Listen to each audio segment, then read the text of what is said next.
this guy is saying, hey, if anyone can just, collect Mr. Tay, aka kidnap him, I'm taking him to the Chinese government, and then they can ship him back to Hong Kong. Who says that?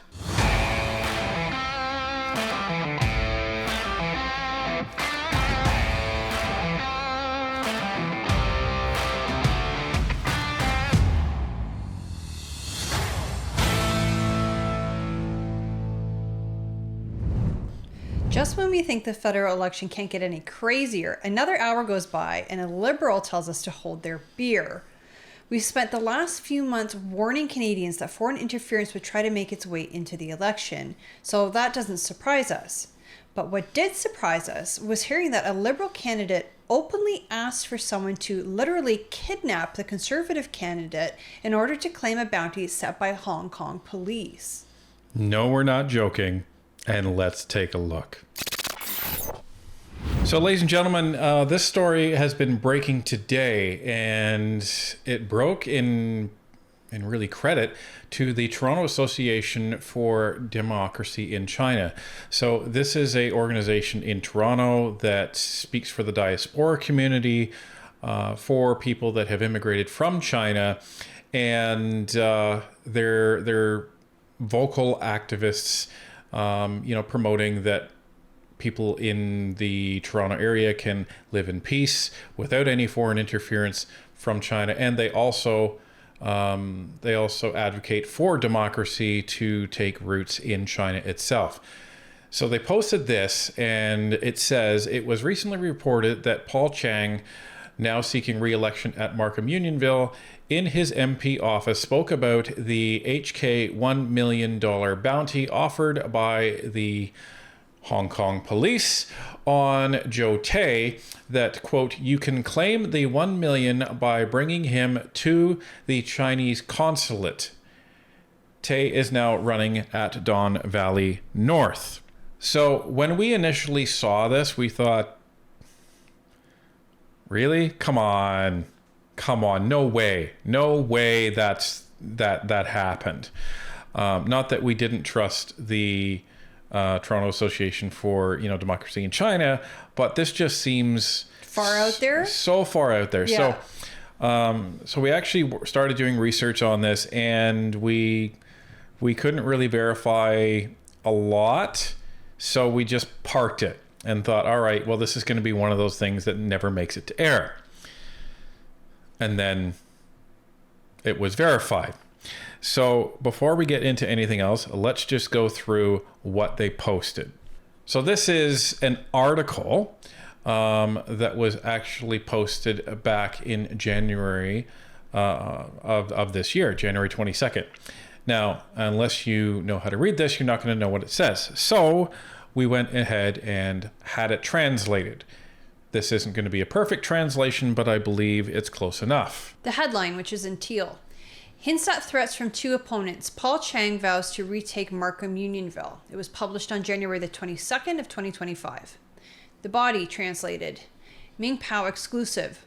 Although the Liberal Party faces a tough battle in this year's federal election, Markham Unionville MP Paul Chang remains confident in his chances for re-election. He believes his two potential Conservative opponents are both weak. One is a former bakery worker lacking political experience.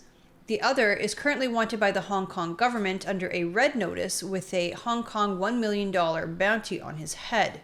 Chang stated that if the Conservative Party nominates either of them, it will stir up controversy during the campaign. Chang made these remarks during a meeting at his constituency office with several ethnic media outlets, where he aimed to strengthen his support in the local Chinese business community and express confidence in his bid for re-election. All right, so this is back in January, and for anyone wondering what a red notice is, it's almost like an international warrant. But when it comes from Hong Kong, the world is a little bit skeptical about these notices, because China is gaining more and more control over Hong Kong with each passing day. So this is just an attempt by the Liberal candidate to say, oh, this guy's wanted. Yeah, there's a bunch of people wanted just for immigrating to Canada. So most people aren't going to really take that with any grain of salt. But Then another article was posted, and we don't have a date on this, but we have to assume that it was probably earlier this week or at least recently in March, because this is where the Toronto Association for Democracy in China refers to it. It says posted recently. So what does this say? Headline, Pizza employee Joe Tay reported under Hong Kong red notice. Quote, I work 7 days a week, Monday through Friday in Ottawa for Parliament, and on weekends I return to Markham Unionville to visit the community and hear constituents' concerns. Voters recognize my effort and achievements. I'm confident I'll win re-election, end quote. So those were statements made by Paul Chang. Currently, the Conservative Party's nomination process for the riding is still underway. 2 potential candidates are being considered for the seat. One is former MP Bob Soroya of Indian descent. The other is Canadian activist Joe Tay. The party will make a final decision based on internal deliberations. Chang considers both to be weak opponents. Regarding Joe Tay, Chang said, quote, Mr. Tay used to run a YouTube channel discussing Hong Kong affairs and now hosts online programming in Canada focused on Hong Kong matters. But he's been placed under a red notice by the Chinese government, i.e. the Hong Kong authorities, end quote. Quote, if anyone here can bring him to the Chinese government, the Hong Kong police, they could collect the $1 million reward, end quote. All right, so there's a lot to unpack there. Number one, the elitist mentality, well, that's just apparent here, and he's going to fit right in with the Mark Carney crowd looking down on everybody else. Well, and that's exactly right, because the whole idea of being a member of parliament is it doesn't matter who you are. If you can represent your community well, then you can become a member of parliament with the support of your community. Right. So who cares if you're a baker or a banker? It doesn't matter. Right. So who are you, Paul Chang, to look down on somebody just because of their profession? Oh, right. Right. Now, it's not like Paul Chang, arrived from China last year. He's been working in Canada at least for the last 30 years. And he worked as a police officer, believe it or not.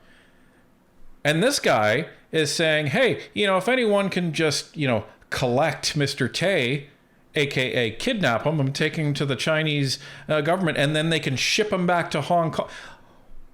Who says that? That's a horrible thing to say. Especially a police officer, especially a liberal, especially we have a liberal government that has a demonstrated history of accepting help from China. This is the insane thing in all of this. But I think the most insane thing is that Chang said this while he's up for re-election. Right. Now we were thinking, okay, so did he actually say this? Did he not? Until we can kind of verify this, we're not comfortable going. Well, we got verification from the person who put this all to rest. Paul Chang. So this is from Paul Chang's Twitter. The comments I made were deplorable and a complete lapse of judgment on the seriousness of the matter. As a former police officer, I should have known better. I sincerely apologize and deeply regret my comments. I will always continue to stand shoulder to shoulder with the people of Hong Kong in their fight to safeguard their human rights and freedoms. Just wow. Not good enough. No. That statement should have read, I live in a democracy. I want to make sure I'm fighting for that democracy. So I'm resigning my position as a candidate. Like, And what's worse is at the time of us airing this, we haven't heard anything from the higher ups in the Liberal Party. Right. Mark Carney should be demanding that this guy step down. Oh, wait. Mark Carney allegedly has a bunch of ties to China, that he's beholden to China. What is it with the Liberal Party in China? What is it with them? Well, the people of Markham Unionville should be demanding better. Absolutely. And the people of Markham Unionville should be saying, maybe we shouldn't be voting for a party that is constantly, and I mean constantly, mixed up with China. Every chance they get. Michael Chong, they were threatening his family. Liberals didn't bother to tell Michael Chong that his family was under threat. They were threatening Aaron O'Toole. Same thing. They were threatening Jenny Kwan. Same thing. Yet the Liberal Party tried to say, well, we briefed Michael Chong at the earliest opportunity. At the earliest opportunity after this was leaked from CSIS. Yeah. Yet, It took them 2 years. Yet the Liberals were trying to say all of these CSIS leaks were false. Well, if they were all false, why did you have to then brief Michael Chong if it didn't happen? Then you have the allegations for Han Dong in Don Valley North. But, I think this goes to a deeper problem, which is that us conservatives, we may not like what our liberal counterparts have to say, but we're willing to have that discussion and maybe tell them what our opinion is, maybe learn from them a little bit. You don't have to see eye to eye, but by and large, I think we are willing to have that discussion. Liberals, on the other hand, seem like they want to get rid of conservatives. Literally. Yeah. Literally, like have them arrested and taken away from the country. And no doubt that red notice was put out because Mr. Tay was having this online YouTube channel criticizing the Chinese government. No doubt. Because that isn't an infrequent thing, unfortunately, for the Chinese diaspora community. You speak out against the homeland, you are in the crosshairs of the Chinese Communist Party. Now, I wish I could say this is the end of the video, but it's not. A conservative electoral district riding association actually was attacked by foreign interference on their Facebook. So what ended up happening is the entire Facebook page was destroyed, completely rewritten, and they were locked out of the account. And this is what happened. So this is the Facebook page for the Hamilton Mountain Conservative Association. And you can see that there's not a lot of conservative material that is currently on this page right now. This has essentially been converted into trying to trick people into signing up for a online casino. Posts for very sketchy links that you would never want to click on, trying to get people to either give their information, potentially have spyware or some sort of malware installed on their computer. Who knows what this site is designed to do? And again, just more and more of the same. Now, this seems to be manufactured to appear that it's from the Philippines. Don't know if that's the case or not, but it's from the Asian area. So it's very possible that this could be from China as well. We expected these types of things. But here's the interesting thing. I never hear of China trying to go after a liberal. Never hear it. Never hear of China, well, unless it's in the leadership race, but when they wanted Mark Carney to win over Chrystia Freeland, then they launch a campaign against Chrystia Freeland. But this is serious, folks. We have foreign actors actively trying to influence our election. But this is where we as Canadians, we need to stand up and say, no, not happening. I'm not falling for this garbage. I'm going to vote for my party, and it's not going to be the Liberals. Because as the election goes on, it becomes more and more and more apparent that this Liberal government needs to be kicked out. Absolutely kicked out of government. And we need to take our country back. We don't need China. We don't need the Philippines. We don't need any of this. We need Canada. And we need Canada run by Canadians. And we need to secure our borders, secure our networks to make sure that Canadians, no matter where they immigrate from, can live in peace.